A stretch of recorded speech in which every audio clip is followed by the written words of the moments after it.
चंद्र को काया का रोग क्यों लगा? ऐसा क्या कारण चंद्र का था कि केवल अपनी एक पत्नी पर ध्यान दिया और बाकी की पत्नी को छोड़ दिया, इसलिए उसको काया का रोग लगा?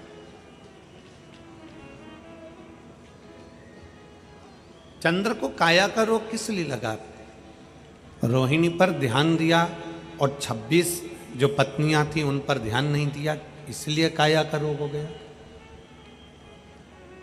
सोमनाथ जी की अगर हम कथा देखें, चंद्रेश्वर महादेव की अगर कथा देखें, तो हमारे मन में आता है कि चंद्र ने अपनी एक धर्म पत्नी रोहिणी पर ध्यान दिया और 26 पर ध्यान नहीं दिया, इसलिए काया का रोग हो गया।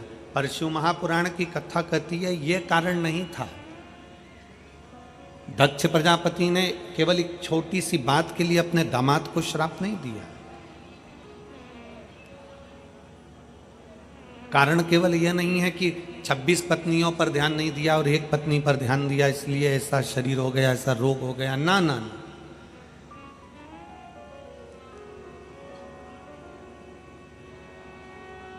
भगवान शंकर कह रहे हैं पार्वती रोग का कारण केवल इतना सा था कि 27 पत्नियों में से एक रोहिणी को चंद्रदेव ज्यादा चाहते थे, 26 को नहीं चाहते थे। कोई बात नहीं, 26 को नहीं चाहते ना, कोई बात नहीं। इसमें श्राप का कोई कारण नहीं बनता, इसमें श्राप देने का कोई कार्य नहीं बनता। फिर पार्वती जी ने पूछा तो फिर इनको श्राप क्यों लगा? मेरी बहन के पति चंद्रदेव को श्राप क्यों लगा? तो भगवान शंकर ने कहा पार्वती उनको श्राप लगने का कारण केवल इतना सा था, तुम एक पत्नी को चाहो मना नहीं, 26 को तुम ना चाह रहे हो कोई बात नहीं, पर 26 का अपमान तो मत करो। 26 को अपशब्द तो नहीं कहिए, 26 की निंदा तो न करिए। आप अपनी पत्नी को चाहो मना नहीं है, पर बाकी का अपमान तो ना किया जाए।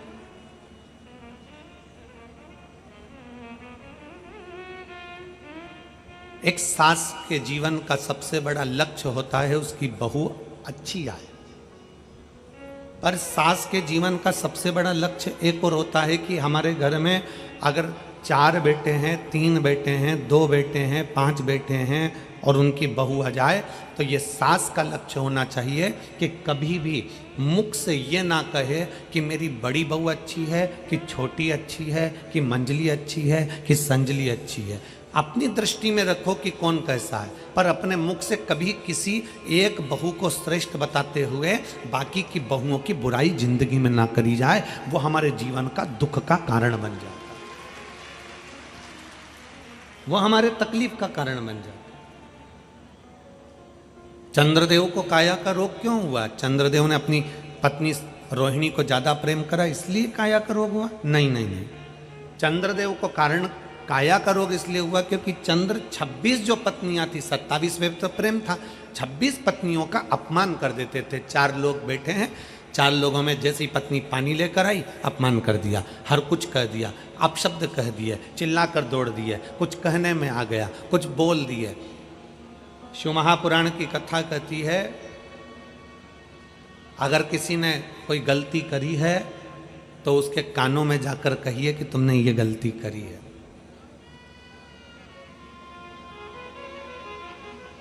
और किसी ने कुछ अच्छा करा है तो कानों में जाकर ना कहिए, बल्कि नगाड़ा बजाकर कहिए कि तुमने ये अच्छा किया है, तुमने ये श्रेष्ठ किया। 26 पत्नियां जब पानी लेकर आती चंद्र तब चिल्लाकर दौड़ते। 26 पत्नियों में से एक पत्नी जब पंखा डोलाती चंद्र जब चिल्ला के दौड़ते। दुनिया के लोगों ने कहा कि 26 पत्नियों पर ध्यान नहीं दिया इसलिए चंद्र को काया का रोग हुआ। ना ना ना, 26 पत्नियों पर ध्यान नहीं, 26 पत्नी का अपमान करा इसलिए काया का रोग।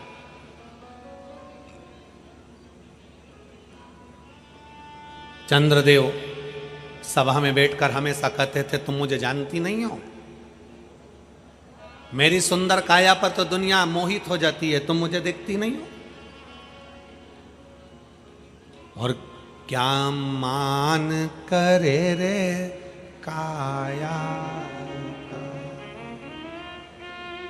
क्या मान करे रे काया का, के काया माटी मिल जाएगी राम भजले, राम भजले प्रभु का नाम भजले, के काया माटी मिल जाएगी राम भजले। चंद्रदेव अपनी काया का गुणगान करते रहे, मेरी काया ऐसी है, मैं इतना सुंदर हूं, मेरा स्वरूप ऐसा है ना। धन, संपदा, सत्ता और काया, धन, संपदा, सत्ता और काया कभी आपकी नहीं हुई है।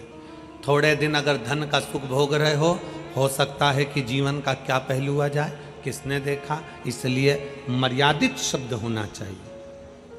काया बहुत सुंदर है, बचपन में सुंदर है, जवानी में सुंदर है, अधेड़ी आएगी तो वो काया भी आपको लगेगा, बताओ मैं तो कितना सुंदर था, पहले ऐसा था, पहले वैसा था, और काया ऐसी हो गई।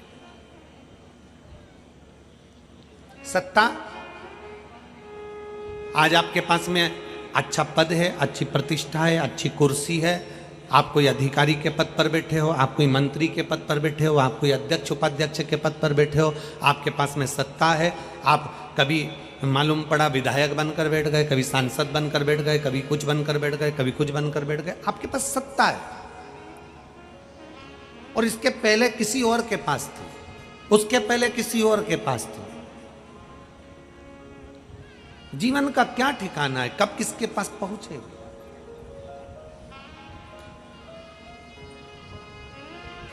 धन, वैभव, सत्ता और यौवन अर्थात अपना शरीर एक जैसा नहीं रहा। कितना सुंदर कहा है,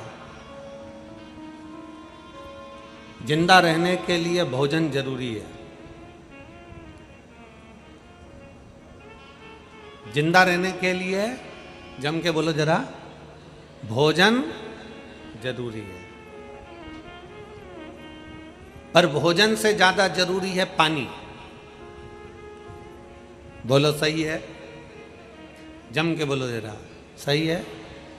जिंदा रहने के लिए भोजन जरूरी है, पर भोजन से ज्यादा जरूरी है पानी, पर पानी से भी ज्यादा जरूरी है वायु। जिंदा रहने के लिए भोजन जरूरी है, भोजन से ज्यादा जरूरी है पानी, और पानी से ज्यादा जरूरी है वायु। अगर तुम्हारी श्वास में तुम्हें हवा ही नहीं मिले और तुम्हें कहीं पैक कर दिया जाए तो भोजन और पानी का क्या करोगे। जिंदा रहने के लिए भोजन बहुत जरूरी है, और भोजन से ज्यादा जरूरी है, बोलते जाओ, पानी, और पानी से ज्यादा जरूरी है वायु, और वायु से भी ज्यादा जरूरी है तुम्हारी आयु। क्या जरूरी है? आयु। ये वायु से ज्यादा जरूरी है। समान 100 वर्ष का है, पल की खबर नहीं, आयु इतनी थी। खाने के लिए डब्बों में बादाम भरी पड़ी हुई है, पूरी अलमारियां रकम से भरी पड़ी हुई है, धन दौलत पड़ा हुआ है, और मालूम पड़े प्राण छूट गए, आयु इतनी थी। क्या करोगे उस संपदा का? फैक्ट्री का, दुकान का, व्यापार का, व्यवसाय का, साड़ियों का, गहनों का, कपड़ों का करोगे क्या? गाड़ी और बंगले का करोगे क्या? तो भोजन से ज्यादा जरूरी है पानी, पानी से ज्यादा जरूरी है, बोलते जाओ, वायु, और वायु से ज्यादा जरूरी है आयु। बस जैसे वायु से ज्यादा जरूरी आयु होती है, उसी तरह हम जब भगवान के मंदिर में जाते हैं, कथा सुनने के लिए जाते हैं, शिवालय में जल चढ़ाने के लिए जाते हैं, तुम कितना भी श्रृंगार कर कर चले जाओ, तुम स्नान कर कर चले जाओ, बिना स्नान के चले जाओ, तुम जैसे भगवान के पास जा रहे हो वो अपनी जगह पर है। तुम भगवान को चांदी का लोटा में पानी ले जा रहे हो, कि तांबे के लोटे में ले जा रहे हो, कि स्टील के लोटे में ले जा रहे हो, कि मिट्टी के लोटे में ले जा रहे हो, ये तुम्हारे ऊपर निर्भर है। पाँव में चप्पल पहनकर जा रहे हो कि नहीं पहनकर जा रहे हो, तुम्हारे ऊपर निर्भर है। तुम कुछ करो ना करो, पर सबसे ज्यादा जैसे मनुष्य की जिंदगी में आयु जरूरी है, उसी तरह परमात्मा शंकर की सेवा में मन बहुत जरूरी है। मन अगर लग गया तो परमात्मा में। जब हमारे भीतर एक शंकर के प्रति अविरल भक्ति प्राप्त होती है, उसको समझना कठिन। आपके क्षेत्र में भागवत बहुत हुई होगी, रामायण बहुत हुई होगी, गीता बहुत हुई होगी, आपके क्षेत्र में भंडारे भोजन सब हुए होंगे, यज्ञ अनुष्ठान भी बहुत हुए होंगे, पर आपके क्षेत्र में जो ये 5 दिवसीय शिव महापुराण की कथा हुई है, आपने दिल से सुना है, दिल से भगवान की सेवा करी है, कोई कामना से नहीं, कोई पाने के लिए नहीं, केवल भगवान की सेवा में अगर दिल से लगे हो तो ये मान कर चलना कि 3 महीने में मेरा बाबा तुम्हारी झोली जरूर भर देगा। ये निश्चित है, ये निश्चित है।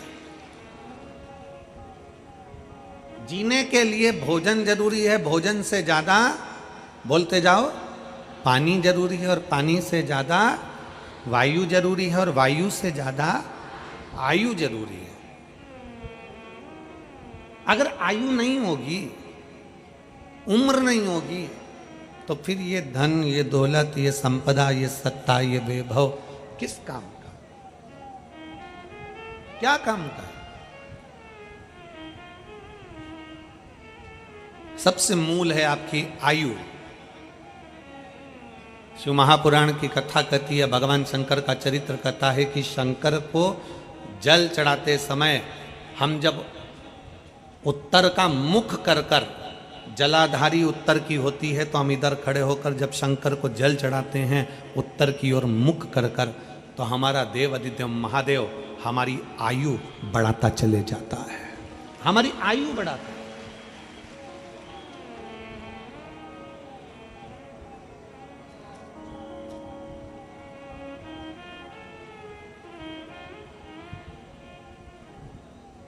शंभू का भजन, शिव का स्मरण। शंकर को पाने के लिए तुम आभूषण पहनो, वस्त्र पहनो, और सुंदर वस्त्र पहनो और सुंदर आभूषण धारण करो, या सुंदर वस्त्र धारण करो, या सुंदर सुंदर पादुका धारण करो, या अच्छी चप्पल या अच्छा मेकअप धारण करो, तब शिव मिलेंगे। ना ना, शंकर को पाने का सबसे सुंदर तरीका है निर्मल मन सो मोहि। निर्मल मन होना चाहिए। और प्रत्येक घर के अंदर छोटा सा छोटा एक शिवलिंग होना चाहिए। शिवलिंग की आकृति या अंगुष्ठ को खड़ा करो, हाथ रखो, इससे बड़ा शिवलिंग अपने घर के अंदर ना हो। इससे जितना छोटा छोटा छोटा छोटा होगा उतना फलदायी। लोग कहते हैं क्या शंकर का शिवलिंग घर में रखेंगे तो रोज पूजन की जरूरत पड़ेगी?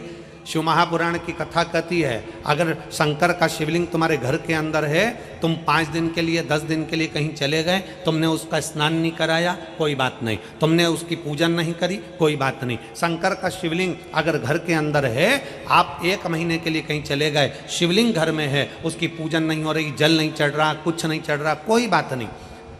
एक बेलपत्र जाने से पहले शंकर भगवान को एक बेलपत्र बस चढ़ाकर और चले जाओ। एक बेलपत्र चढ़ाकर या एक चावल का दाना भगवान शंकर के शिवलिंग पर रखकर चले जाओ। बाकी के तुम 1 महीने में आ रहे हो, 5 दिन में आ रहे हो, 10 दिन में आ रहे हो, 15 दिन में आ रहे हो, कोई दोष नहीं लगेगा। फिर आना, फिर बाबा का बेलपत्र हटाना, चावल का दाना हटाना, फिर स्नान करा देना। शंकर कभी भी, जिस घर के अंदर शंकर का शिवलिंग होता है, उस घर के अंदर भगवान देव आदित्य महादेव अपना एक आनंद के साथ, रिद्धि सिद्धि के साथ, गणेश जी के साथ, षडानंद कार्तिकेय के साथ, अशोक सुंदरी के साथ मेरा देव आदित्य महादेव विराजमान होते हैं, माता पार्वती के साथ, शिव शक्ति के साथ, भगवान शंकर शक्ति के साथ बैठे। प्रत्येक घर के अंदर छोटा। अब कोई कहे कि गुरुजी किसी ने कहा कि शंकर का शिवलिंग घर में नहीं होना चाहिए, जो कह रहे हैं उन्होंने शिव महापुराण को पढ़ा नहीं है। ठाकुर जी की मूर्ति अगर टूट जाए तो वो खंडित कहलाती है, देवी जी की मूर्ति टूट जाए तो वो खंडित कहलाती है, देवता की मूर्ति टूट जाए तो वो खंडित कहलाती है, पितरों की पाथड़ी टूट जाए तो वो खंडित कहलाती है। पर शंकर भगवान का शिवलिंग अगर बीच में से 10, 15, 20, 25 टुकड़े भी हो जाएं तो वो खंडित नहीं कहलाता, वो अखंडेश्वर महादेव ही कहलाता, वो खंडित नहीं कहलाता।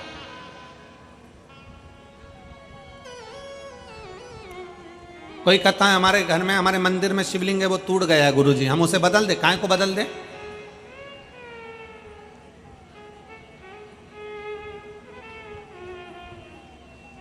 शंकर का शिवलिंग तुम्हारे घर में जैसा है, पत्थर का है, तुम्हारे घर में जो शिवलिंग जिस भाव से विराजमान है, पारत का है, चांदी का है, पत्थर का है, नर्मदेश्वर है, सीहोर का कुबेरेश्वर धाम का कंकर शंकर है, तुम्हारे घर में जो रखा वो श्रेष्ठ है, उसकी श्रेष्ठता है। शंकर भगवान कह रहे हैं पार्वती से कि पार्वती, ये चंद्र, तुम पूर्व जन्म में सती थी और तुम्हारी बहन 27 बहनों का विवाह इस चंद्र के साथ हुआ था।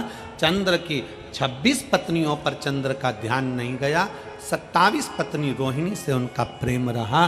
पर सुनो हे पार्वती, एक बात आज हम आपको बता रहे हैं, ध्यान से सुनना पार्वती, ये चंद्र को काया का रोग अपनी 26 पत्नियों पर ध्यान नहीं दिया उसके लिए नहीं, 26 पत्नी का अपमान करा, ये उसका फल है।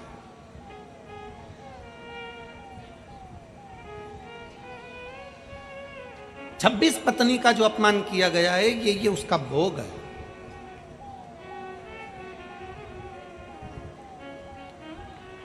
कितना सुंदर कहा, एक चरित्र आता है कि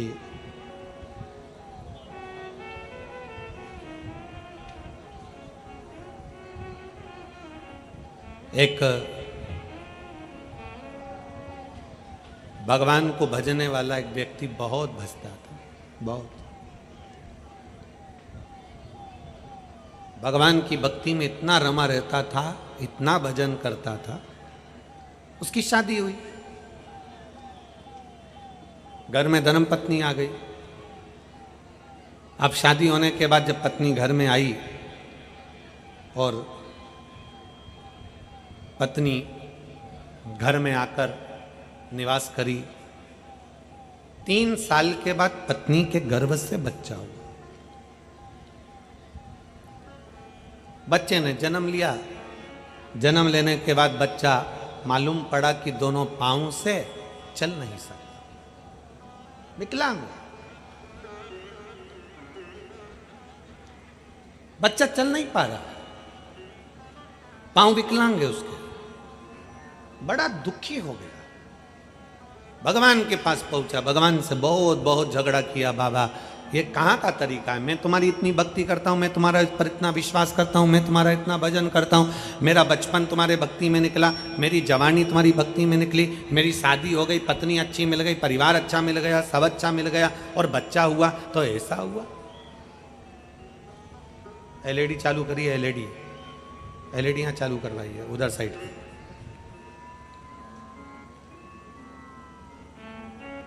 अगर बच्चा हुआ तो मेरा बेटा हुआ और उसके पांव नहीं है, विकलांग है, विकलांग। बच्चा हुआ तो ऐसा, बड़ा दुख हुआ, बड़ा बड़ा तकलीफ है। अब रोज मंदिर जाता और रोज भगवान से झगड़ा करता, रोज मंदिर जाता और रोज भगवान से झगड़ा होता। प्रतिदिन मंदिर जाए, प्रतिदिन झगड़ा करे, भगवान बोले नहीं कुछ भी। अब की बार उसको इतना गुस्सा आया कि उसने अपना सिर शंकर भगवान के शिवलिंग से भड़कना, शंकर के शिवलिंग से अपना सिर फोड़ना प्रारंभ कर। शिव जी प्रकट हुए। क्या बात है, क्या हो गया? मैं आपका भजन करता हूं, बचपन से भगवान आपका भक्ति कर रहा हूं, 1 लोटा जल समर्पित करता हूं, पूजन करता हूं, आराधना करता हूं। शादी हो गई, मेरी पत्नी आ गई, मेरी पत्नी के गर्भ से बच्चा हुआ, वो दोनों पांव से विकलांग है।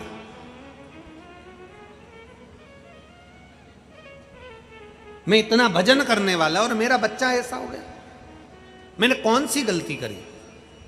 शंकर भगवान कहते हैं ये गलती तेरी आज की नहीं है, पूर्व जन्म में, पूर्व जन्म में तू एक किसान था, एक किसान का बेटा पूर्व जन्म में तू था, और खेत पर तेरी धर्म पत्नी भोजन लेकर आई थी, और वो भोजन तेरी पत्नी ने खेत पर रख दिया था। मेड़ पर, खेत की मेड़ पर भोजन रख दिया।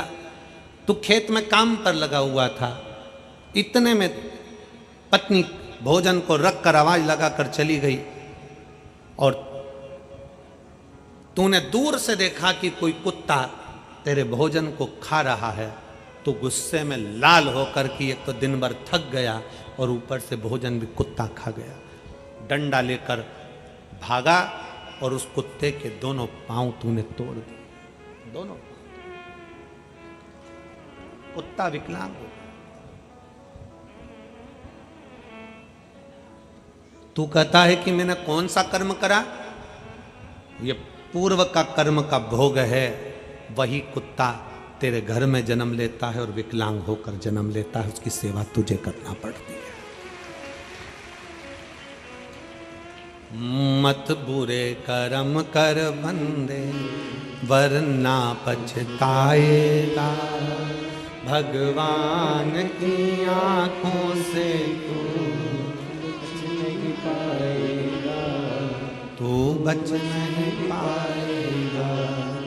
अरे ओ अज्ञानी मत कर नादानी, तेरे कर्म का फल भी तू ही पाएगा, जैसा किया तूने तेरे आगे आएगा। मत बुरे कर्म कर बंदे वरना पछताएगा, भगवान की आंखों से तू बच नहीं पाएगा, तू बच नहीं पाएगा। हमारे कर्म कैसे हैं ये हमको नहीं मालूम। हमने पूर्व में क्या करा ये हमको ज्ञात नहीं है, हमने पहले जन्म में क्या करा ये हमको मालूम नहीं है। बस हमें लगता है कि हम आज, इसलिए आपको कहते हैं किसी के चक्कर में मत पड़ो। शंकर जी के दरवाजे पर जाकर शंकर के शिवलिंग पर एक लोटा जल चढ़ाओ। क्यों? विधाता का काम है भाग्य लिखना, शंकर जी का काम है भाग्य को पलट देना। विधाता का काम है भाग्य लिखना, पर महादेव का काम है भाग्य को, विधाता के लेख को पलटना। ये कोई नहीं पलट सकता। ब्रह्मा जी लेख को नहीं पलट सकते, भगवान विष्णु लेख को नहीं पलट सकते, 33 कोटि देवता लिखे हुए लेख को नहीं पलट सकते। केवल पलटेगा तो केवल एक देव अधिदेव महादेव ही पलटे, महादेव पलटे। उसका कारण क्या है? किसी ने हमसे पूछा कि गुरुजी ये बताओ कि आप कहते हो कि महादेव लेख पलट सकते हैं, बाकी का कोई नहीं पलट सकता, उसका कारण क्या? उसका कारण केवल इतना है कि ब्रह्मा जी ब्रह्म लोक में, भगवान विष्णु बैकुंठ लोक में, इंद्र इंद्र लोक में, गरुण गरुण लोक में, वरुण वरुण लोक में। शंकर भगवान कहाँ के अधिपति हैं? पृथ्वी के। मृत्यु लोक का अगर कोई अधिपति है तो शिव है। तुम्हारी कोई फाइल है, तुम्हारी कोई फाइल है उत्तर प्रदेश की, और तुम कहां जा रहे हो? मध्य प्रदेश। हमारी फाइल निपटाओ। निपटेगी? अरे बोलो तो जम के नहीं। क्या कहेंगे? भैया तुम उत्तर प्रदेश जाओ ना, तुम्हारे फाइल तो उत्तर प्रदेश की है, तुम्हारा केस उत्तर प्रदेश का है, सब कुछ उत्तर प्रदेश का है, तो तुम मध्य प्रदेश क्यों आए? तुम राजस्थान क्यों आए? तुम्हारा केस तो वहां का है, वहां निपटो तुम। फाइल है मध्य प्रदेश की और जा रहे हो तुम बिहार। अरे भैया फाइल तुम्हारी मध्य प्रदेश की है तो मध्य प्रदेश में निपटेगी। चोरी का मामला है तो चोरी का मामला वहीं निपटेगा, मर्डर का मामला है तो वहीं निपटेगा, कोई दूसरी जगह तो ये नहीं निपट सकता। तुम्हें जाना है तो वहीं जाओ, वहीं पर निपटेगा। उसी तरह उत्तर प्रदेश की फाइल उत्तर प्रदेश में निपट रही है, मध्य प्रदेश की फाइल मध्य प्रदेश में निपट रही है, राजस्थान की फाइल राजस्थान में निपट रही है। ये प्रदेशों को बांटा क्यों है? उसका बांटने का कारण है कि आप इतना क्षेत्र संभालो और यहाँ का कार्यभार आप देखो, कौन सी फाइल निपटाना है, क्या करना है, क्या लिखना है, क्या नहीं करना है, ये आपके ऊपर है, ये आपके ऊपर निर्भर कर। उसी तरह फाइल दी गई है, पृथ्वी पर जन्म लेने वाले जितने भी मनुष्य हैं, पृथ्वी पर जन्म लेने वाले जितने भी जीव हैं, जलचर, थलचर, वायुचर, पृथ्वी पर अगर एक चींटी भी जन्म लेगी, झिंगुर भी जन्म लेगा, कीड़ा भी जन्म लेगा, मनुष्य भी जन्म लेगा, पृथ्वी पर अगर जन्म लिया है तो इन सब की फाइल मेरे देवाधिदेव महादेव के पास है, वो पलट देगा, पलट देगा। यहां की फाइल शिव के पास,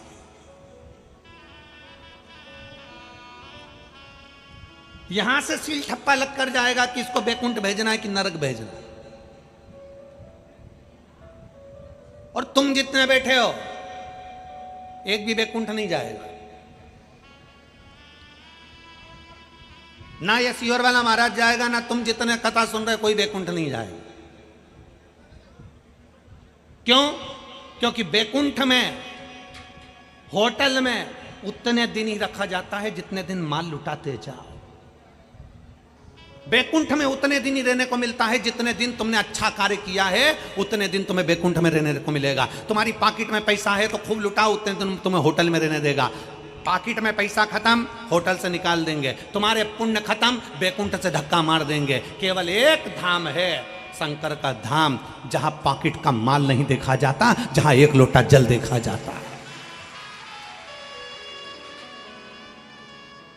जितने कथा सुन रहे हो शिव महापुराण की, बैकुंठ में अपन नहीं मिलने वाले, नरक में भी नहीं मिलने वाले। कहां मिलेंगे?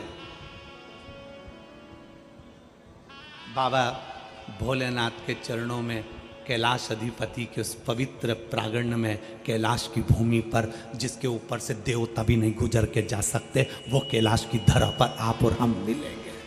वो कैलाश की भूमि,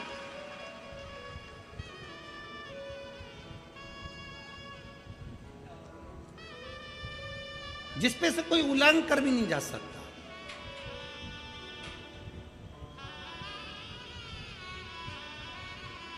कितना विचित्र कथा है। लंका का राजा रावण कैलाश पर पहली बार गया और बीच में नंदी बैठा मिल गया, तो नंदी को बैठा हुआ जानकर रावण ने अपना स्वरूप बढ़ाया और नंदी को उलांघने लगा। तो नंदी ने पांव ऐसा पकड़ा कि लंका का राजा रावण उलांग भी नहीं पाया, 10 मुंडियां हिलने लगी।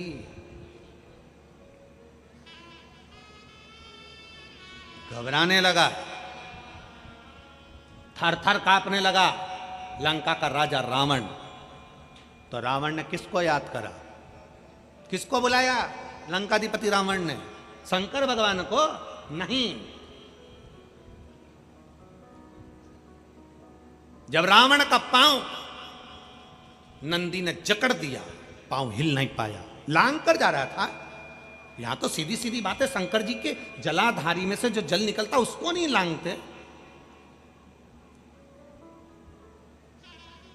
शिव महापुराण की साक्षी में ये सामने, ये शंकर जी की ये व्यासपीठ है। ये व्यासपीठ से ये सामने जितना बड़ा मंच बना हुआ है, मंच के सामने की जितनी जगह होती है, हमारे चाहे पीएसओ हो, पुलिस के जवान हो, चाहे कार्यकर्ता हो, आपको इधर से इधर नहीं जाने देते। जगह खाली है, आप जा सकते हो, पर इधर से हम इधर नहीं जाने देते। भागवत हो आप खूब निकलो, रामायण हो आप खूब निकलो, गीता जी हो आप खूब निकलो, पर शिव महापुराण की कथा हो उसके सामने का ये भाग खाली रखा जाता है, क्योंकि यहाँ नंदी बाबा की ये 5 दिन की कथा, 7 दिन की कथा बैठकर श्रवण करता है। हम जाने नहीं देते, उलांघने नहीं देते, क्योंकि हमारा कुछ नहीं बिगड़ना। बिगड़ना उस व्यक्ति का जो लांग कर जा रहा है, तेज कोई फोटो खींचने आ गया, कोई कुछ करने के लिए आ गया, कोई वीडियो बनाने के लिए आ गया और वो लांग कर चले गया। बाद में उसको समझ में नहीं आता कि हमें तकलीफ क्या हो रही है। बाद में मालूम पड़ता है कि हमने गलती क्या करी, वो कोई नहीं बताएगा कि वो गलती कौन सी थी। आपको गुस्सा आएगा कि हमारे को जाने क्यों नहीं दे रहा है, हमको इधर क्यों नहीं आगे बढ़ने दे रहा है। गार्ड रोक देंगे, पीएसओ रोक देंगे, पुलिस रोक देगी कि भाई यहाँ से सामने से मत निकलो, आप पीछे से निकल जाओ, पूरा मंच पड़ा है, घूम के निकल जाओ, पर सामने मत आओ। क्योंकि शंकर को जब 5 दिवसीय शिव महापुराण की कथा होती है, आप यहाँ पर आए हो, आपने दर्शन करे होंगे, कई माताएं मिट्टी को अपने मस्तक से लगाती हैं, कई प्रणाम करती है, कई लोट लगाती आती है। कथा के पंडाल की इतनी महत्वता होती है कि दिल से अगर मांगा जाए तो 3 महीने में बाबा बड़े से बड़ा रोग भी समाप्त कर देता है। और हीरे की चूड़ी पहनने वाले करोड़पति, सोने की चूड़ी पहनने वाले भी इस पंडाल में आगरा से आके पड़े हुए हैं, राजस्थान से आके पड़े हुए हैं, फिरोजाबाद के लोग पड़े हैं, मैनपुरी के लोग पड़े हुए हैं पंडाल के अंदर। जिनके आगे पीछे 4-4, 5-5 नौकर घूमते हैं, वो भी इस पंडाल में बैठकर केवल कथा श्रवण करने के लिए बैठे हैं। कई ऑफिसरों की पत्नी पंडाल के अंदर पड़ी हुई हैं, पंडाल के अंदर सो रही हैं, पंडाल के अंदर रह रही हैं, कोई आस लेकर, विश्वास लेकर। इस शिव महापुराण को समझना बहुत कठिन है, बहुत कठिन। जिंदगी निकल गई लोगों की, शिव पुराण को समझ नहीं पाए, जीवन निकल जाता है। लोगों को लगता है जैसी भागवत है वैसी रामायण है, जैसी गीता है वैसी वो है, वैसी शिव पुराण है, महाराज को बुलाएंगे, करवाएंगे और चले जाएंगे। ना ना, इस पुराण को समझना बहुत कठिन है। समझने के लिए पूरी जिंदगी लग जाती है मनुष्य की, पूरा जीवन, पूरा जीवन शिव तत्व को जानना, शंकर को पहचानना। नंदी का पांव जकड़ गया कि रावण का पांव जकड़ गया, रावण पांव नहीं हिला सका, रावण ने चीखा, चिल्लाया, खूब आवाज लगाई, कोई ना आया। आखिरी में रावण ने देखा मैं किसको बुलाऊं, शंकर जी को तो मिलने जा रहा था, स्मरण नहीं था, किसको बुलाऊं रावण ने विचार करा। तब लंकाधिपति रावण ने मंदोदरी को आवाज लगाई। किसको आवाज लगाई है? जम के बोलिए, मंदोदरी। कौन है ये? रावण की पत्नी। तब लंकाधिपति रावण ने मंदोदरी को आवाज लगाई। क्यों? क्योंकि लंका के अंदर मंदोदरी केवल एक ऐसी थी जो भगवान शंकर के शिवलिंग का रोज निर्माण करती थी, रोज पूजन करती थी, रोज अर्चना करती थी।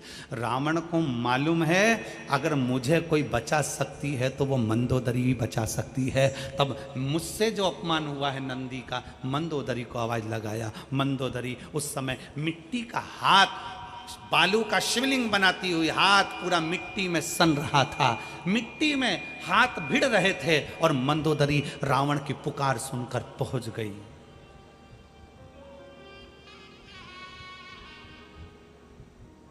मंदोदरी ने जो देखा, स्वामी क्या हुआ? रावण कहते मेरा पांव, मैंने सोचा ये बैल बीच में है तो इसको लांग कर चले जाऊं, इसने मुझे रोकना चाहा परंतु मैं लांग कर जा रहा था, इसने मुझे पकड़ लिया, छोड़ नहीं रहा, पांव जकड़ लिया। मंदोदरी मुस्कुराकर नंदीश्वर की ओर देखकर हाथ जोड़कर प्रणाम करती है। केवल हाथ जोड़े थे मंदोदरी ने, और नंदी ने मंदोदरी के हाथ पर बालू रेत मिट्टी लगी हुई देखी कि ये वो बालू रेत है, ये वो मिट्टी है जिससे मंदोदरी रोज पार्थिव शिवलिंग का निर्माण कर कर, पूजन कर कर विसर्जन करती है।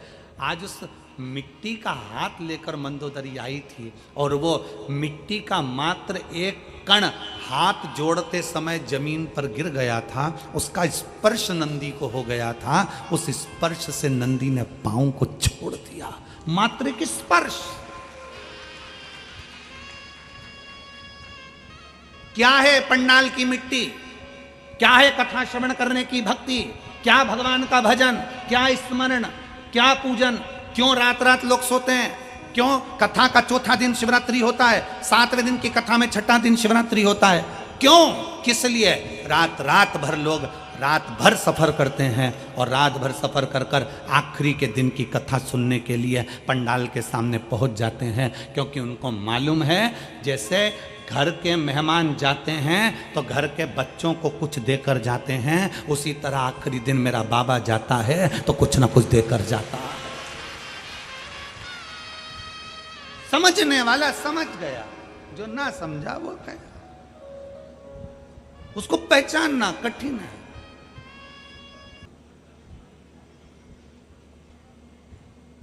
जो समझ गया कि शिव तत्व क्या है,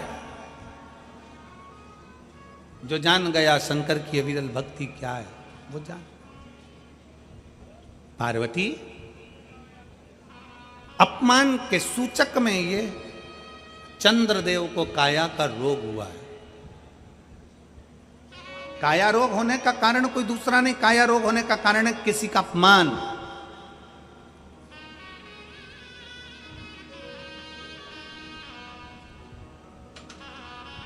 पानी और वाणी दोनों श्रेष्ठ होना चाहिए।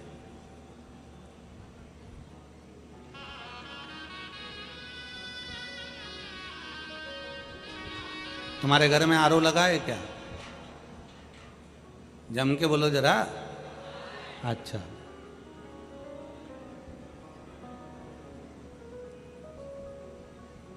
जब पानी आरओ का पीते हो, पानी छान कर पीते हो, पानी क्लीन कर कर पीते हो,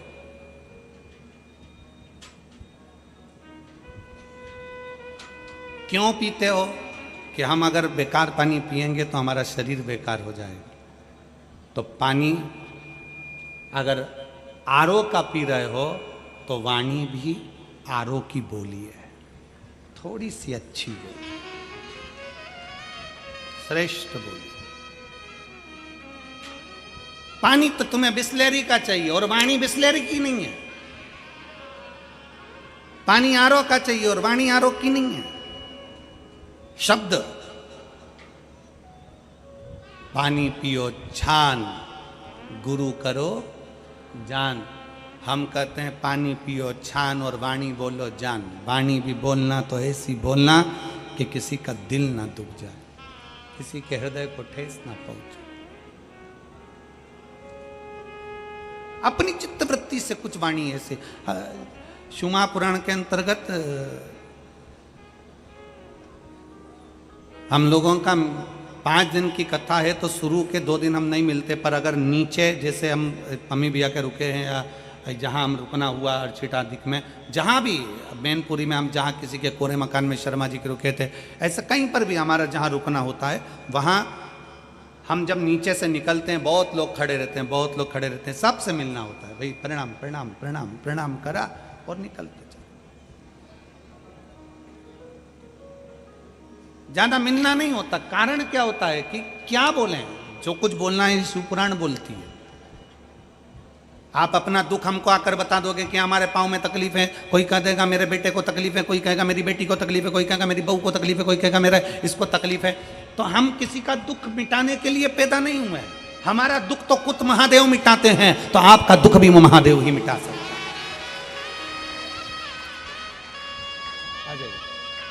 आप उसके आश्रित हो ना, आप उसके भरोसे चलिए।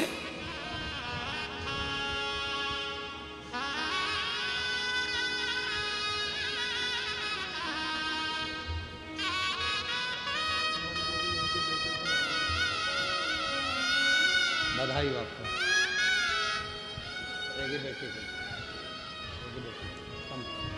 बधाई। श्री शिवाय। आप उसके आश्रित हो जाओ।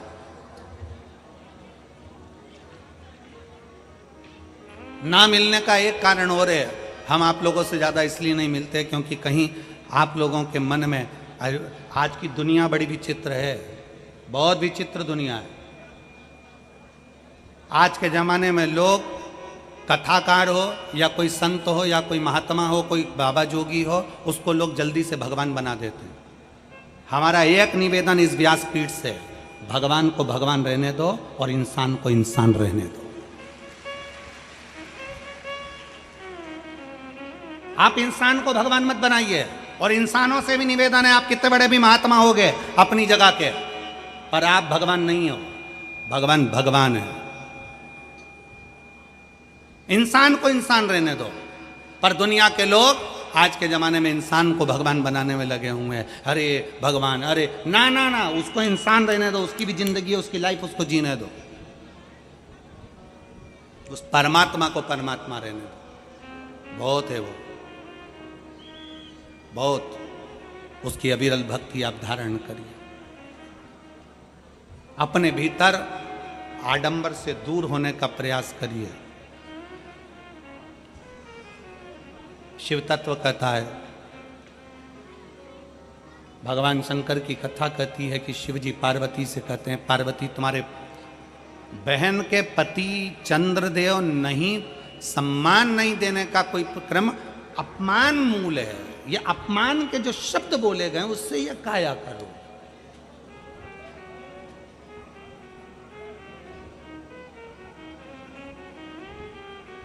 और बड़ी मुश्किल से मिली है काया, बहुत भाव से भगवान ने तुमको दी है, इसको श्रेष्ठ बनाए।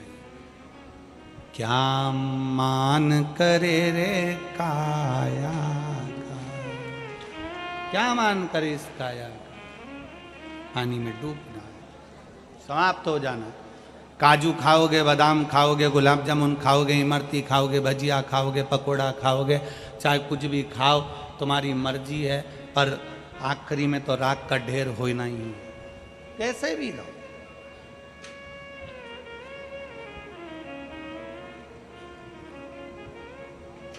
काया को पाके तुम कभी अभिमान ना करो, काया को पाके तुम कभी अभिमान ना करो, काया को पाके तुम कभी अभिमान ना करो। माटी में मिल जाती है ये काया कभी कभी, माटी में मिल जाती है काया कभी कभी। होती है फिरोजाबाद में शिव पुराण कभी कभी, होती है फिरोजाबाद में शिव पुराण कभी कभी। दौलत को पाके तुम कभी अभिमान ना करो, दौलत को पाके तुम कभी अभिमान ना करो। माटी में मिल जाती है दौलत कभी कभी, होती है फिरोजाबाद में शिव पुराण कभी कभी। बेटों को पाके तुम कभी अभिमान ना करो, बेटों को पाके तुम कभी अभिमान ना करो।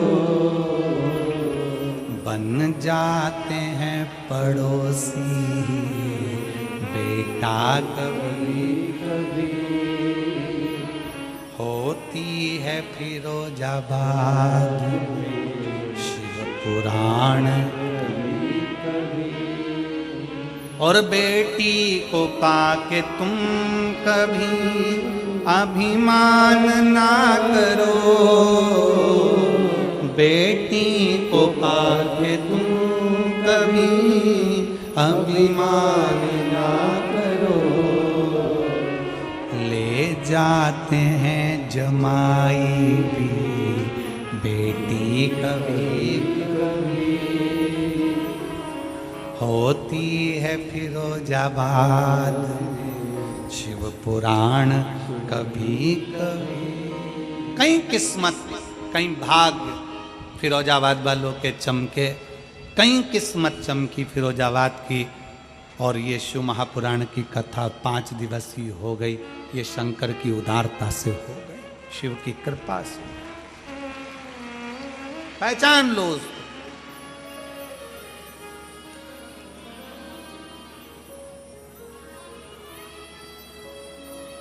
बहुत याद आएगी आपको शिव महापुराण की। बहुत। जब इस रोड से निकलोगे ना तो इस जगह को देखकर याद करोगे यहाँ शिव कथा हुई थी। भूमि को याद करोगे।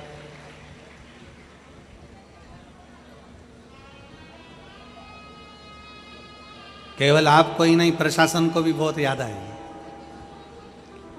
बहुत। कहाँ से इतने सारे आते हैं और कहाँ चले जाते हैं। 11 बजे समापन कथा का विराम हो जाएगा। 2 बजे यहाँ एक परिंदा नहीं मिलेगा।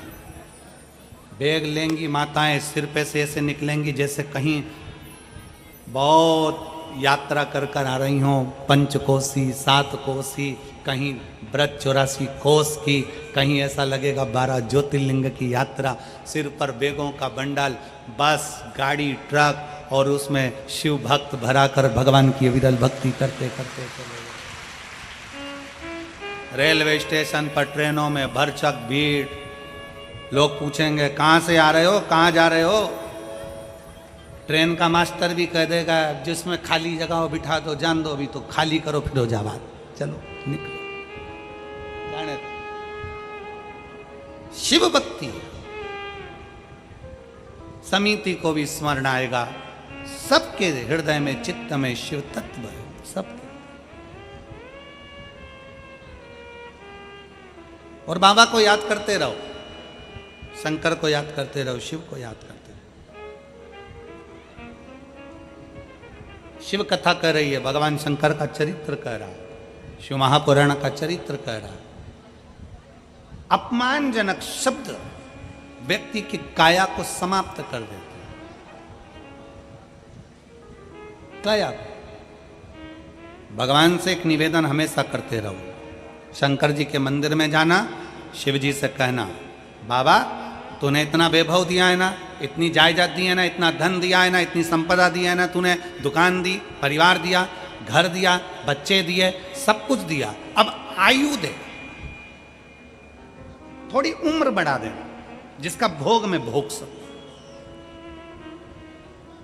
और उस उम्र में एक चीज और लिख देना कि कहीं तेरी अगर शिव पुराण की कथा हो तो उस पंडाल में बैठकर सुन सकूं, ऐसी उम्र हो।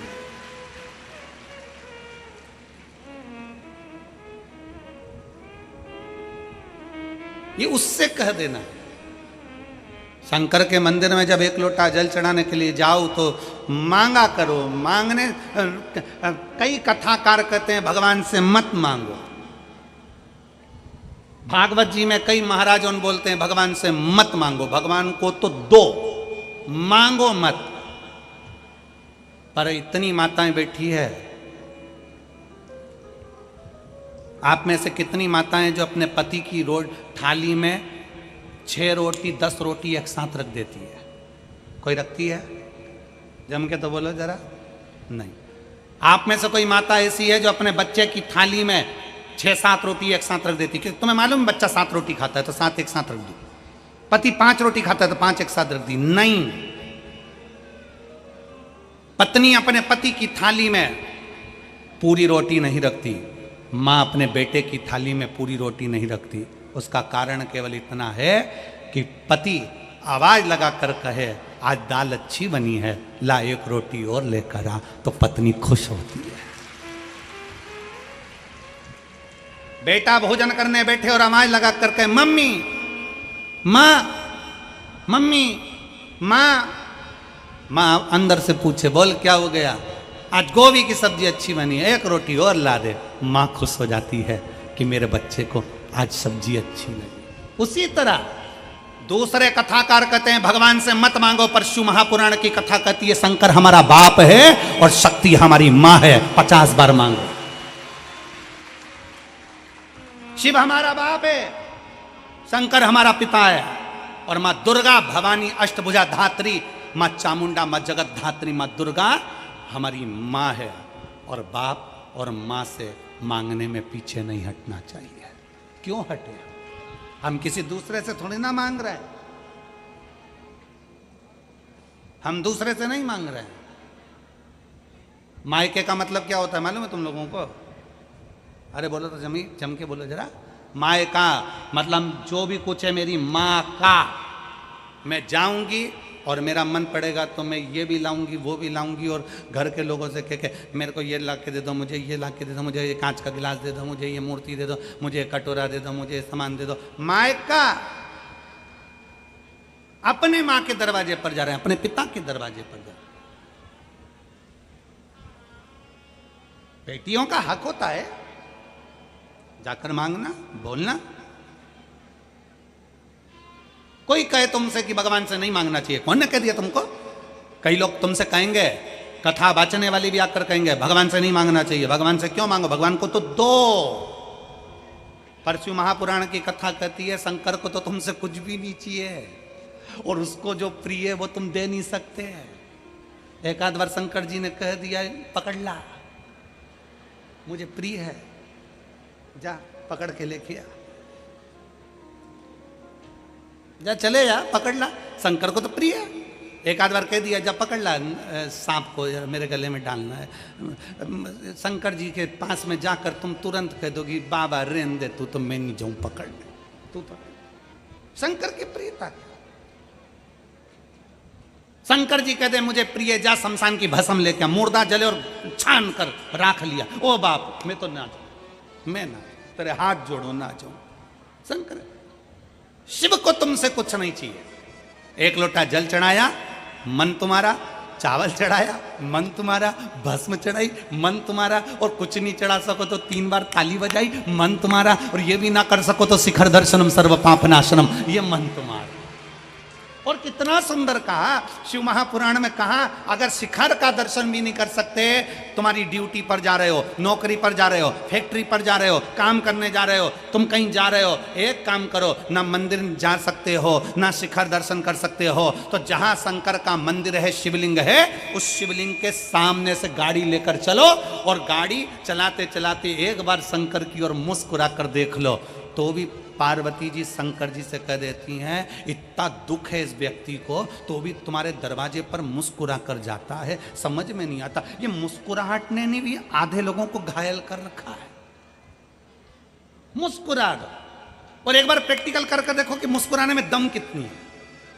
किसी की दुकान के सामने से अच्छी बढ़िया निकले ना, और दुकान वाले को इतनी देर में तो दुकान वाला पहले टेंशन में आ जाएगा, थी कौन, कहां से आई थी, कौन थी। नौकर पूछेगा सेठ जी से, सेठ जी, सेठ जी बोले मुस्कुराई है। नौकर भी डिप्रेशन में, सेठ भी डिप्रेशन में, रात को नींद नहीं आ रही, थी कौन, था कौन, इतना मुस्कुरा कर गया। फिर दूसरे दिन मुस्कुरा कर चले गया, टेंशन में। कितना भी दुख हो, कर्जे में लदालूम हो गए, मरने की प्लानिंग नहीं करना। दुख आ गया, मरने की प्लानिंग नहीं करना। तकलीफ आ गई, मरने की प्लानिंग नहीं करना है। बहुत बड़ा दुख आ गया, कोई बात नहीं, शंकर के मंदिर के बाहर से निकलो तो मुस्कुरा कर निकलो, तो शंकर को भी लगे कि इतना दुख होने पर मुस्कुरा रहा है, जा मैं तुझे वर देता हूं कि तू मुस्कुराता रहे, तेरे चेहरे की स्माइल खत्म ना हो, तेरे चेहरे पर स्माइल बनी रहे। और अगर हम रोके मंदिर जाएंगे, जिंदगी भर रोते रोते मंदिर जाए, तो भगवान भी के रोतली बाई आ गई, अभी रोएगी पूजा, कहा रोना, प्रसन्न।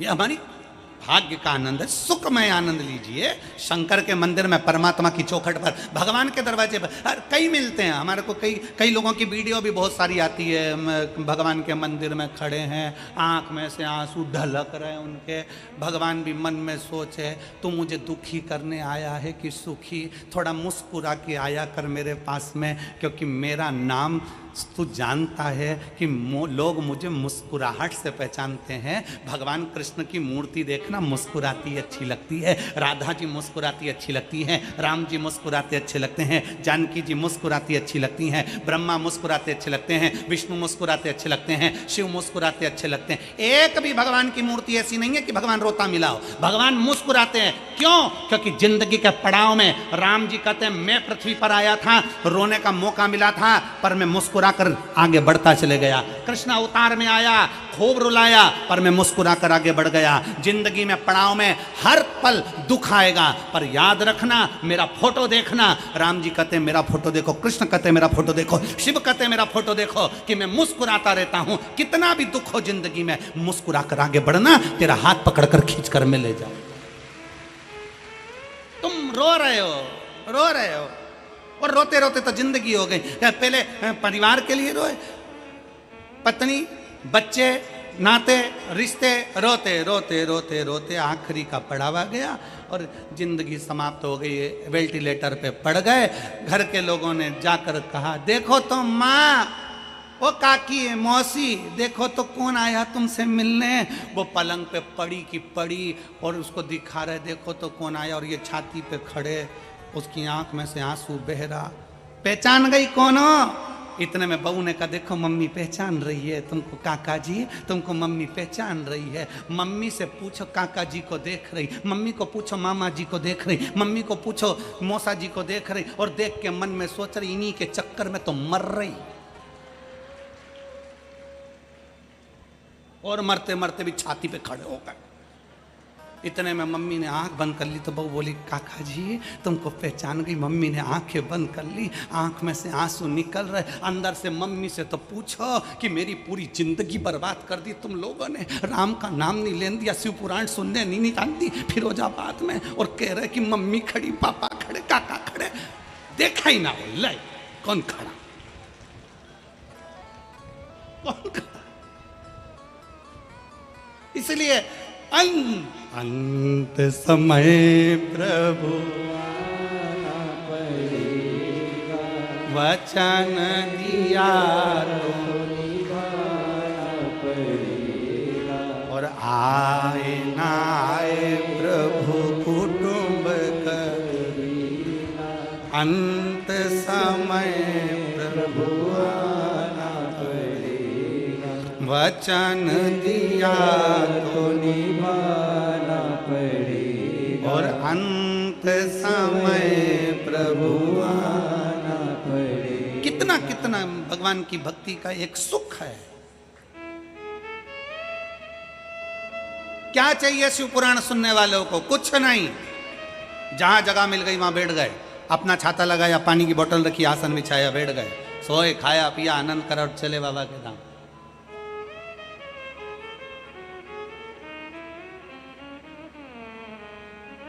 भागवत कराओगे ना, रामायण कराओगे ना, गीता कराओगे ना, प्रवचन कराओगे ना, तो बहुत सारी व्यवस्था करना पड़ेगी। सबके रुकने की व्यवस्था, सोफा लगाओ, कुर्सी लगाओ, टेबल लगाओ, ये लगाओ, वो लगाओ, पानी दो, ये दो, वो दो, सम्मान करो, सत्कार करो, आओ साहब, बैठो साहब, जाओ साहब, करो साहब। शिव पुराण एक ऐसी है कि शिव पुराण के चक्कर में लोगों को अपने मोबाइल तक बंद करना पड़ते हैं। कोई आ नहीं जाए, के नहीं जाए, हमको बिठाओ साहब, इसलिए मोबाइल तक बंद करना पड़ते हैं। आओ, पंडाल खुला है, बैठो, पंडाल में जगह मिल जाए तो ठीक, नहीं तो अपना छाता, अपनी पानी की बोतल और अपना आसन लगाओ, अलमस्त से भजन करो, स्मरण करो, कथा सुनो और खूब प्रेम से बाबा का नाम लेकर झोली भर भर कर खूब लेकर जाओ और बाबा से पसार कर कहना, मैंने तेरे ही भरोसे, ओ बाबा तेरे ही भरोसे, हवा विच उड़ती जावांगी, बाबा डोर मैं कटी जावांगी, भोले मैं तेरी पतंग, शंभो मैं तेरी पतंग, हवा बिच उड़ती जावांगी, बाबा डोर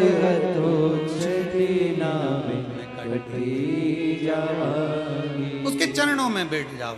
अपने मुख से, अपनी वाणी से, अपनी जिह्वा से, अपने द्वारा किसी को कष्ट ना पहुंचे, अपने द्वारा किसी को कष्ट ना आए। वाणी बहुत संभाल कर, फिर निवेदन है, पानी अगर आरो का पीते हो तो वाणी भी आरो की बोलो। पानी बिस्लरी का पीते हो तो वाणी भी बिस्लरी की बोलो।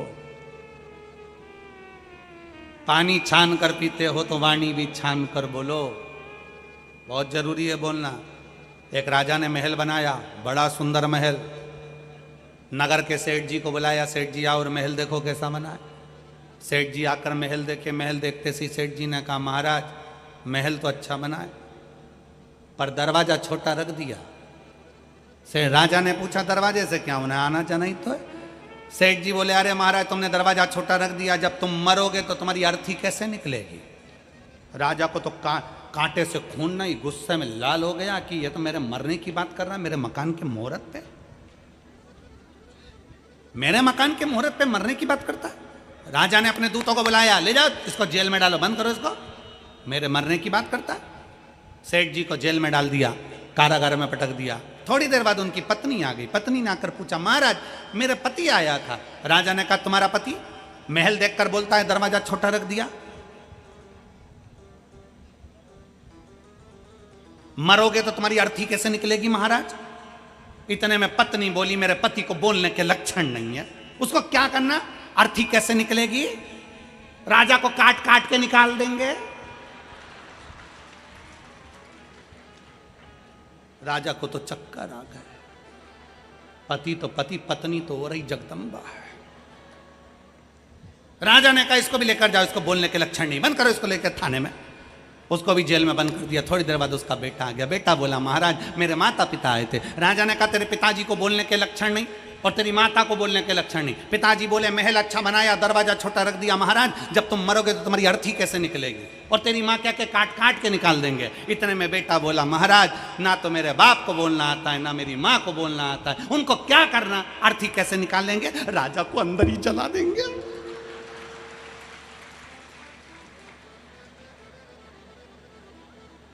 राजा ने अपने मंत्री को बुलाया, पानी ला पीने का, पानी ला। मंत्री ने पानी पिलाया। बोलो महाराज। महाराज बोले इनके खानदान में मुझे लगता है सबकी क्वालिटी एक जैसी है, सब एक जैसी, वाणी ऐसी बोलिए जो मन का आपा खोए, पर आज के जमाने में वाणी ऐसी बोलिए जो जम के झगड़ा होए, पर उससे मत बोलिए जो तुमसे तगड़ा हो। तुम बोलो मना नहीं, पर जरा देख के तो बोलो कि तुम भीड़ किससे रहे, किससे भीड़ रहे।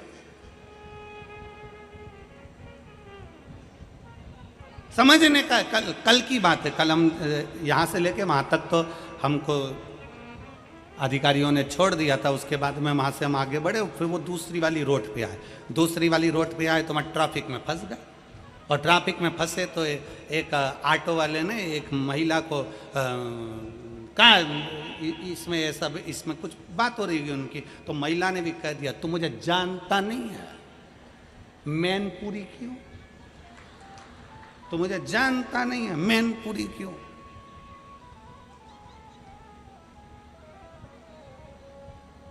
अब पता नहीं मैनपुरी में ऐसा क्या था, तो ऑटो वाले ने जी जी बैठो।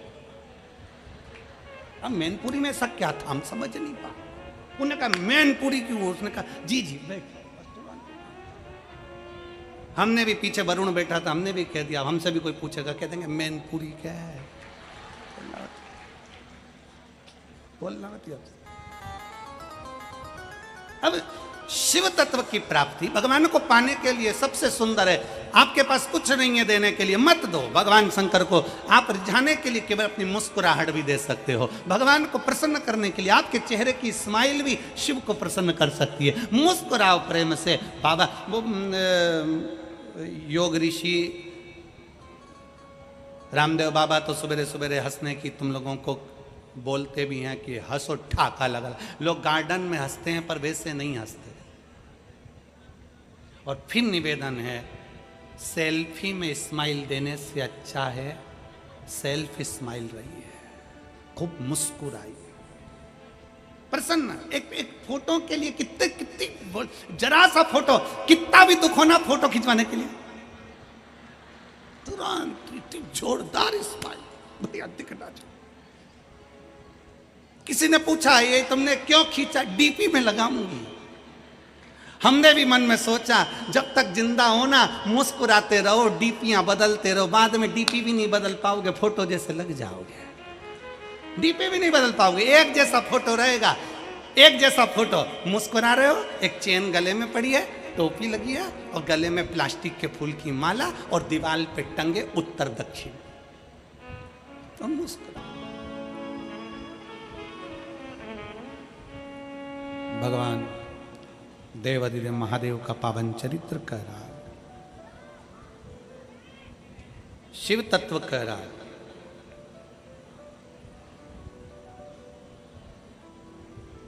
माता पार्वती जी से भगवान शंकर अपने चंद्रदेव की काया के रोग के बारे में वर्णन करते हैं। पार्वती, चंद्र की काया तो दक्ष प्रजापति ने बिगाड़ दी श्राप देकर।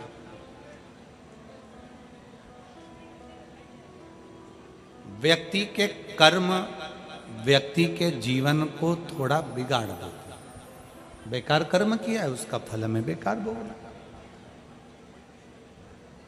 अच्छा कर्म किया है अच्छा फल भोगना। थोड़ा सा कर्म के अनुसार हमारा आने वाला समय हमें भोगना ही पड़ता है। पार्वती, चंद्रदेव ने जो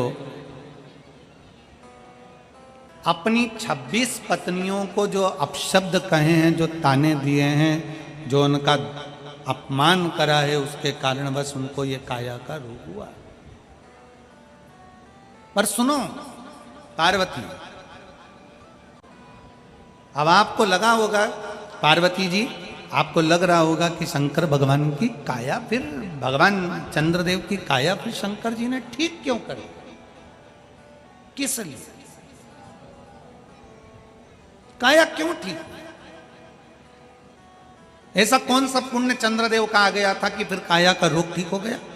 जब दक्ष प्रजापति ने श्राप दिया है कि जिंदगी भर तुम्हारी काया ठीक नहीं होगी, तो वो काया ठीक फिर कैसे होगी? अब जरा विचार करिएगा, जब लगा कि ये काया ठीक नहीं हो सकती तो फिर काया ठीक कैसे हो सकती है? जब इतना बड़ा रोग हो गया, तकलीफ आ गई, बीमारी पड़ गई, फिर वो कैसे ठीक हो सकता है? कैसे? एक पत्र है,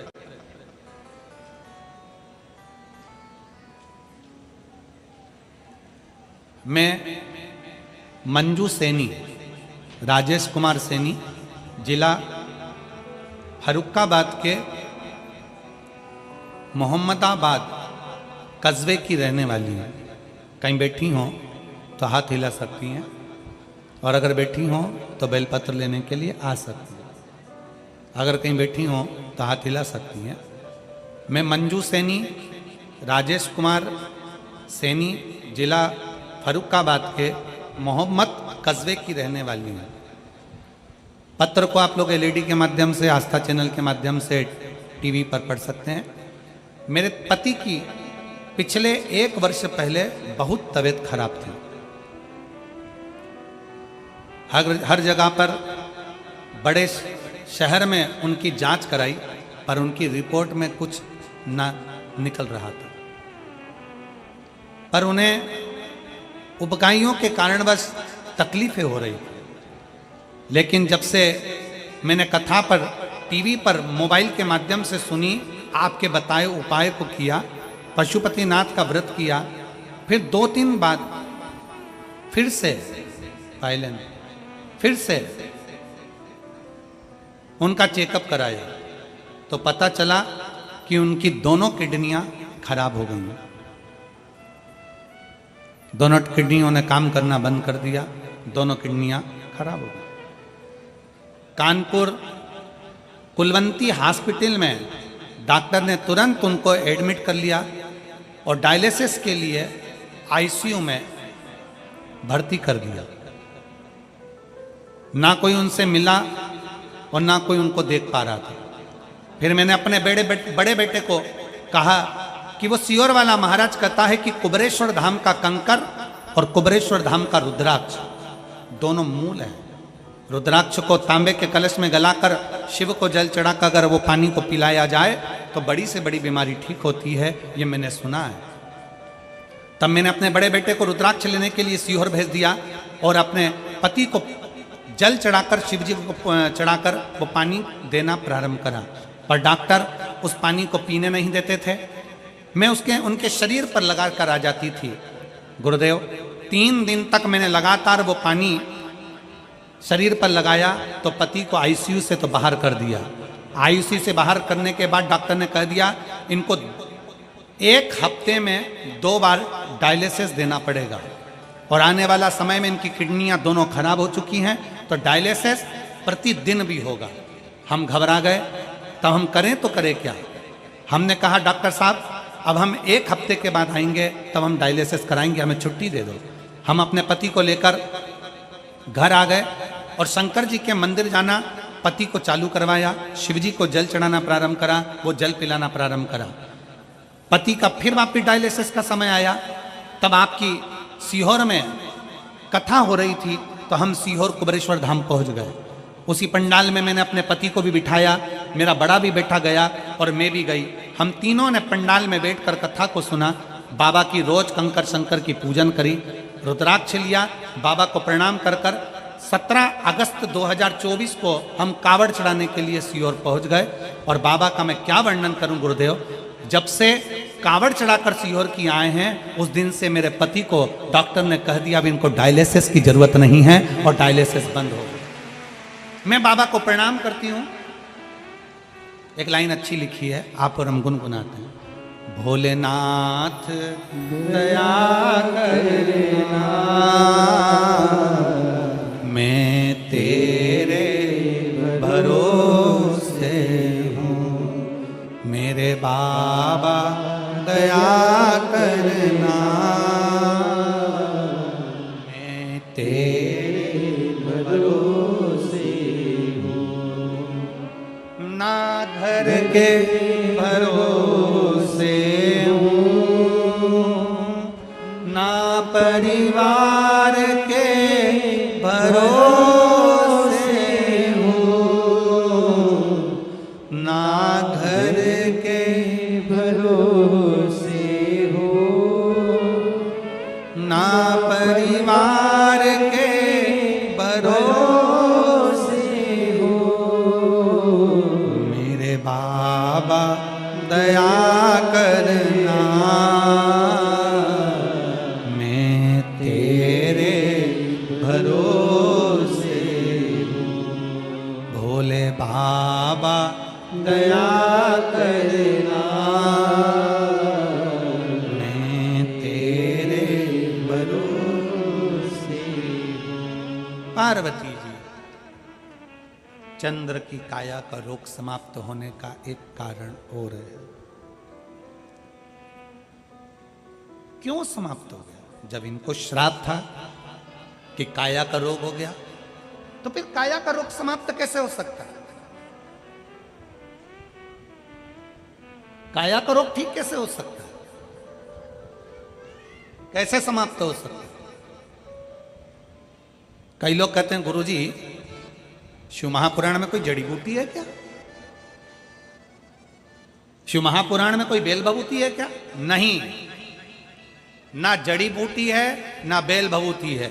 शिव महापुराण में आपका विश्वास और शंकर पर चढ़ाया गया 1 लोटा जल और श्री शिवाय नमस्तुभ्यम, बस यही है। आप अपने घर पर रहकर शंकर को अपने घर के पास में जो शिवालय हो वहां जाओ, 1 लोटा जल चढ़ाओ, शंकर की भक्ति, श्री शिवाय नमस्तुभ्यम जप, शंकर का गुणगान, शिव स्मरण।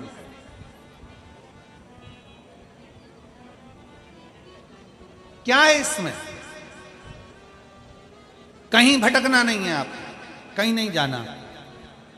और बाबा अगर कृपा कर दे, कभी जिंदगी में शिव की कृपा तुम पर हो जाए, तो प्रयास करना कि कुबेरेश्वर धाम पर आकर 2 दिन रुककर रात्रि के समय भी शिव की आराधना, दिन में आराधना, कंकर शंकर पूजन और बाबा के कुबेरेश्वर धाम में कंकर शंकर की भूमि पर विश्राम, वहाँ की खिचड़ी प्रसाद पाओ और बाबा के चरणों का सेवा बन सके 2 दिन करो और बाबा की सेवा कर कर अपने अपने घर की ओर बाबा को झोली प्रसार कर कह कर जाओ कि मुझे 3 महीने में वापिस बुलाना। वो बुला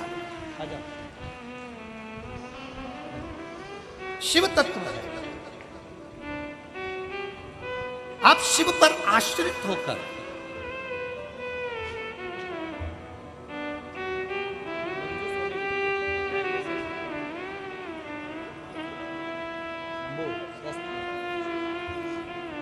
रो नहीं, बाबा से प्रार्थना करो, सब अच्छा है। ठीक है बेटा।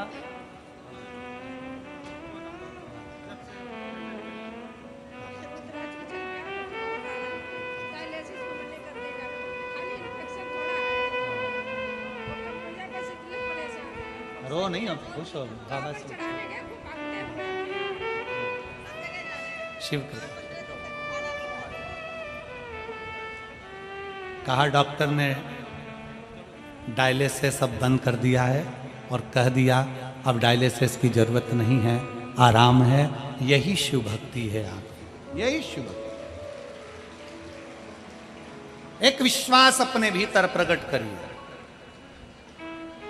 एक भरोसा अपने भीतर प्रकट करिए। और जब विश्वास भरोसा हमारे भीतर दृढ़ होगा तो शिव क्यों ना मिले, क्यों ना मिले। शिव कथा कर रही है, भगवान शंकर का चरित्र कर रहा है। पार्वती, चंद्रदेव की काया का रोग ठीक होना कठिन था क्योंकि दक्ष प्रजापति का श्राप था, पर चंद्र की काया का रोग ठीक इसलिए हुआ क्योंकि चंद्र देव ऋषि नारद से जाकर पूछ लिए कि मेरी ये काया का रोग ठीक कैसे कैसे। और चंद्र कहीं भटके नहीं है, चंद्र कहीं विचलित नहीं हुए, चंद्र कहीं भटके नहीं। देव ऋषि नारद ने कह दिया कि बालू के शिवलिंग का निर्माण करो, शंकर की आराधना करो।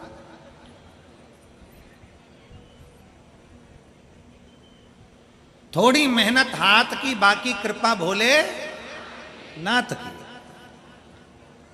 बोल बम का नारा है सारी समस्या का हल, श्री शिवाय।